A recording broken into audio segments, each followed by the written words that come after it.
धन्यवाद सूत्रकृ. आदरणीय व्यासपीठ आणि उपस्थित मान्यवर, मी सर्वांना अभिवादन करते आणि प्रथमतः मी महाराष्ट्र साहित्य परिषदेचे आभार मानते. आज एक भाग्याचा योग आहे, जसं प्रसाद फाटकांनी सांगितलं तसं अनेक योग आहेत. 30 जुलै 1970चा तो दिवस होता आणि त्या दिवशी आमची ट्रेन नागपूरहून पुण्याला.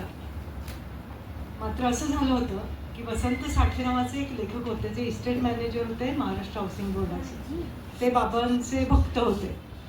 त्यांनी असं सांगितलं की कोलारकर, एक घोटाळा झाला. म्हणाले काय झालं? नाही, तुम्ही जे हाऊसिंग बोर्डाचं तिकडे पिंपरीला मी तुम्हाला अलोकेट केलंय ना, तर तिथे पाण्याचं अजून कनेक्शन झालं नाही आहे. त्यामुळे त्याला किमान 2 महिने लागणार आहे. आणि आम्ही आमचा सगळा बाळ बिस्तर घेऊन आम्ही सगळी भावंड, आजी, आई, आम्ही सगळे आलो होतो. बाबा इथेच राहायचं साहित्य परिषदेत. मग साहित्य परिषदेचा हा वरचा 3रा मजला, हेच माझं घर झालं. आणि इथे 2 महिने आमचं वास्तव्य होतं. त्या वर्षीचा गणपती हा सप्टेंबरमध्ये, काहीतरी 9 सप्टेंबर मला असं आठवतंय. गणपती आमचा इथेच बसला घरात. आणि महालक्ष्मी असतात, उभ्या असतात, पण त्या आईने त्या दिवशी मग बैठ्या असं ते पूजा केली होती. आणि तो अजूनही, म्हणजे आय बिकेम नॉस्टॅल्जिक जेव्हा मी इथे येते तेव्हा. अजूनही मला तो सोनचाफ्याचा दरवळ अजूनही जाणवतो बरं. माझ्या जीवनातलं सगळ्यात प्रिय फूल हे सोनचाफाच झालं. मी तेव्हा 3रीत गेले होते, 70 साली. इथे मारुतराव म्हणून एक शिपाई राहायचं तेव्हा. मारुतरावांचा नंतर मुलगा, सून सगळे होते.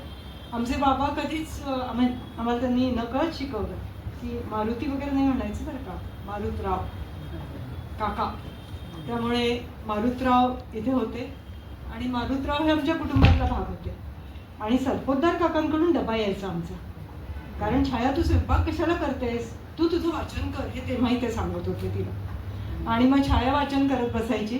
आम्हाला मटकीची उसळ, बटाट्याचा रस्सा, सरपोतदार काका सगळा डबा वगैरे पाठवायचे. असं हे मी समजते एक माहेर आहे माझं महाराष्ट्र साहित्य परिषद हे. आणि सुदैवाने असं झालं की लग्नानंतर आम्ही जे पहिलं घर घेतलं, 1 वर्ष आम्ही भाड्याच्या घरात राहिलो. आणि जेव्हा विकास मटकरीची लग्न केलं तेव्हा न्यू इंग्लिश स्कूलची मागची, म्हणजे विठ्ठल मंदिर गल्ली, पुन्हा इथेच आले.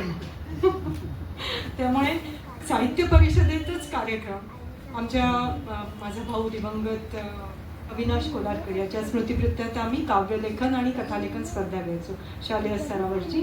त्याचे सगळे कार्यक्रम इथेच असायचे. नंतर सर्वोत्कृष्ट मराठी कथांचे जे पुरस्कार असायचे त्याच्यापैकी बरेचसे कार्यक्रम इथेच झाले. तेव्हा माळला पुरस्कार मिळाला होता, best short story of the year Vidyadhar पुंडलिकांच्या. चारुता सागरांच्या नागिनला पुरस्कार मिळाला होता. धर्मवीर भारती इथे आले होते त्या दिवशी तो पुरस्कार द्यायला.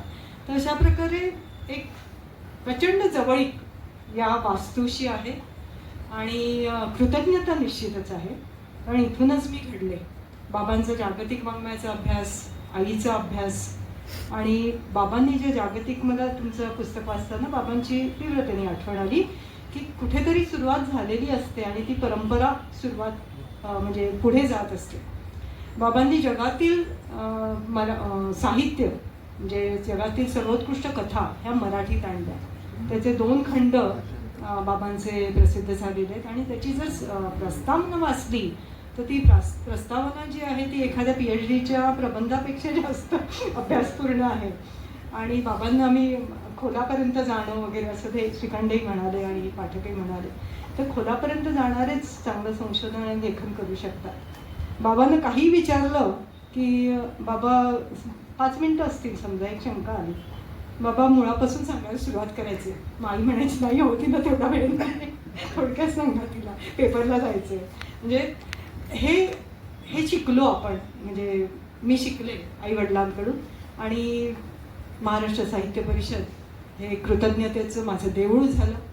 आज महाराष्ट्र साहित्य परिषद 120 वर्ष काम करते आणि 100वे अखिल भारतीय मराठी साहित्य संमेलन हे याची धुरा महाराष्ट्र साहित्य परिषद सांभाळते आहे याचा नुसता आनंद नाही तर मला अभिमान आहे. मला खूप आनंद वाटला या गोष्टीचा आणि खूप अभिमान वाटला की अरे वा, खूप चांगल्या गोष्टी आत्ता घडत आहेत. त्यामुळे मी सगळ्यांचं तुमचं अभिनंदन करते.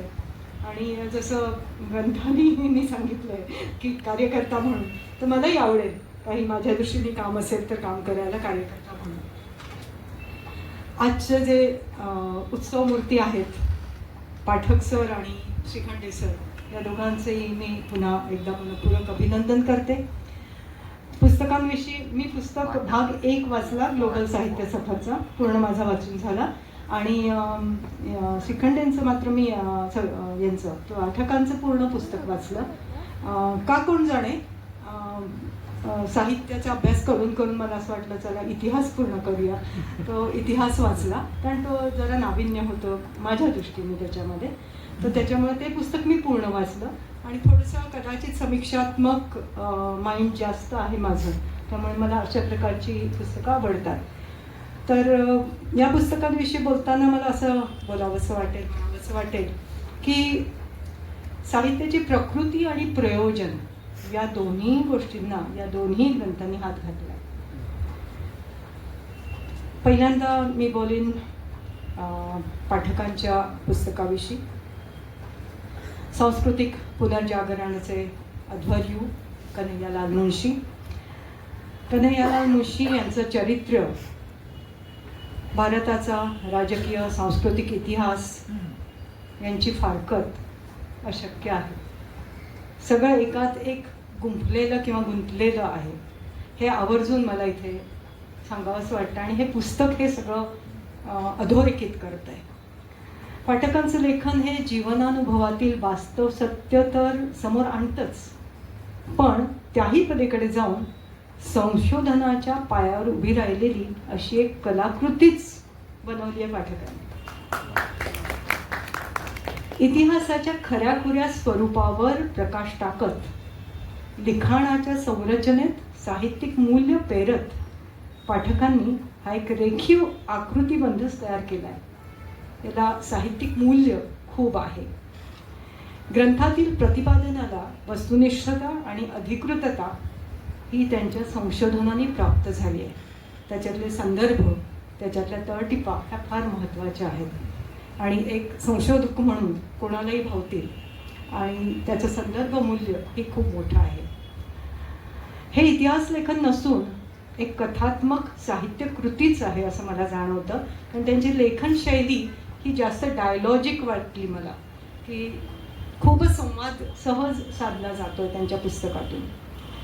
मुंशीजींचा सामाजिक दर्जा, त्यांची निष्ठा, त्यांची मतप्रणाली, त्यांचा दृष्टिकोन, तत्कालीन समस्यांमधील त्यांची भूमिका यावर प्रकाश टाकत समकालीन राजकीय सामाजिक परिस्थितीच्या निकटत्वाचाही शोध या लेखकांनी घेतला आहे. आणि हे फार मोठं मला वाटतं श्रेय आहे त्या पुस्तकाचं. आता श्रीखंडे सरांच्या पुस्तकाविषयी मला बोलायला आवडेल. ग्लोबल साहित्य सफर. साहित्याला तुम्ही म्हणालातच भूगोल नसतो, साहित्याला भाषा, प्रदेश, राष्ट्राच्या मर्यादा नसतात. म्हणूनच पाठकांनी श्रीखंडेंनी निवडलेले लेखक हे साहित्याच्या जागतिक वारशाचे प्रतिनिधीभूत ग्रंथकार असल्याचं इथे ठामपणे जाणवतं. पुस्तकाचा आकृतिबंध हा पुष्कळ पर्याप्त आणि सर्वस्पर्शी मला जाणवला. मराठी समीक्षा ही बरेचदा मगाशी आशुतोष आणि मी बोललो की संस्कारवादी जाणवते. या दृष्टीने जर विचार केला तर संशोधन, व्यासंग आणि समीक्षा यांचा एकत्र मिलाफ हा श्रीखंडेंच्या पुस्तकात जाणवतो. ग्रंथ मराठी समीक्षेच्या क्षेत्रात अगदी मार्गदर्शक ठरण्याजोगा आहे. श्रीखंडे यांनी एक कलायडोस्कोप वाचकांच्या हातात दिला आहे. त्यातून ते विविध खंड, देशांची सफर करून येऊ शकतात. त्यांनी एक साहित्यिक फुलबाग तयार केली आहे आणि तिचं प्रयोजन आहे जागतिक अभिजात साहित्याशी ओळख. ही केवळ ग्लोबल सफर न राहता ती पुष्कळशी ग्लोकल सफर बनून जाते. कारण हे सर्व लेखक आणि त्यांच्या कलाकृती आपल्याशा वाटू लागतात. ही दोन्ही पुस्तकं इतर लेखकांवर प्रभाव तर पाडतीलच, पण साहित्यिक परंपरेत परिवर्तन आणि रूपांतरही घडवून आणतील याची मला खात्री आहे. आणि हा जो पुरस्कार, हे जे पुरस्कार दिले जात आहेत, हे आपण म्हणतो प्रेरणा मिळते, हे सगळं आहेच त्याचा भाग. प्रेरणा असते ती लेखकाला आणखी पुढे तसंच काम करावं, तसंच कार्य चालू ठेवावं, याच्यासाठी प्रोत्साहन असतं. त्याही पलीकडे मी जाऊन असं म्हणेन की संदर्भ मूल्य एक पुस्तकांचं निश्चितच आहे आणि पुरस्कारांनी एक बेंचमार्क स्थापित होत असतो. म्हणजे कसं लिहावं, इतिहास कसा हाताळावा, किंवा जागतिक साहित्याचं भाषांतर करताना किंवा त्याचं कथाकथन करताना कुठले परिमाणं आपण वापरली पाहिजेत याचीही जाणीव मला असं वाटतं ही वाचकांपर्यंत तर पोचतेच, पण जे कोणी होऊ घातलेले लेखक आहेत त्यांच्यापर्यंतही या गोष्टी निश्चितच बोलतील. दोन्ही पुरस्कार प्राप्त व्यक्तींचे, शिखंडेजींचे आणि फाटक सरांचे आणि ग्रंथालीचे मी पुन्हा एकदा अभिनंदन करते. मला इथे बोलावलं, स्वातीताईंनी माझी पहिल्यांदा स्नेही असा उल्लेख केला, माझा ऊर भरून आला. मला जरा मांस एक 500 ग्राम 200 ग्राम वाढलं माझं. स्वातीताई आपल्याला स्नेही म्हणतात. नंतर सुनेत्रा ताई आणि आम्ही बोललो. त्यांनी जेव्हा फोन केला मला, आपण फोनवर बोललो, त्यांच्या बाबांचा भास झाला. हे सगळं लहानपणापासून पाहिलं आहे, दमांना ऐकलं आहे किंवा बुभाभावेंना ऐकलं आहे, विद्याधर पुंडलिकांना ऐकलं आहे. ह्या सगळ्या वातावरणात वाढल्यामुळे ही जी पिढी आहे पुढची, माझ्या मनात अनेकदा असं येतं की ही जी पुढची ज्या कन्या आहेत ज्या ह्या साहित्यिकांचा, त्यांचा एक ग्रुप असावा आणि त्यांनी काहीतरी साहित्यिक काम सुरू करावं असं बरेचदा वाटतं. कारण आपण जरी भेटत नसलो तरी मला सुनेत्राताईंविषयी एक वेगळा आदर असतो की त्या यांची मुलगी आहेत. आता आमच्या इथे जयश्री काळे राहतात, विंदांची कन्या.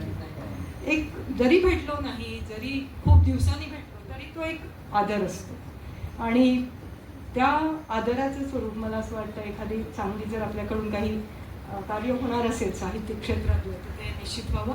आज मला इथे बोलण्याची संधी दिली, पेशंटली सगळ्या ऐकत आहेत, हे मला खूप चांगलं वाटतं. एकच मला आणखी एक थोडीशी माझं अधिकार नाही तो सांगण्याचा, पण एक प्राध्यापक आणि प्राचार्य म्हणून सांगू इच्छिते की वेगवेगळ्या महाविद्यालयाचे जे मराठी विभाग आहेत या मराठी विभागांमध्ये मुलांची खूपच कमतरता आहेच आहे. म्हणजे फर्ग्युसन महाविद्यालय असो किंवा कुठेही असो, आता MAची संख्या कमी झाली आहे, BAची संख्या, पण ती जी काही 5-7 मुलं असतील त्यांना जर आपण अशा काही कार्यक्रमांचं आयोजन करायला दिलं तर त्यांची एक 5-15 मित्र कदाचित आपल्याशी जोडले जातील. तर असंही कधीतरी आपल्याला जर वाटलं तर आपण करायला हरकत नाही. आणि त्याच्यासाठी जर वाटलं तर मी कॉलेजेसमध्ये फिरेन, मला आवडेल सगळ्यांना भेटायला की हा महाराष्ट्र साहित्य परिषदेचा एक उपक्रम आहे. एवढं बोलून मी माझे वाणीला विराम देते. धन्यवाद. आणि या वास्तूमध्ये यायला मला संधी दिली याबद्दल खरंच मनपूर्वक कृतज्ञता व्यक्त करते. धन्यवाद.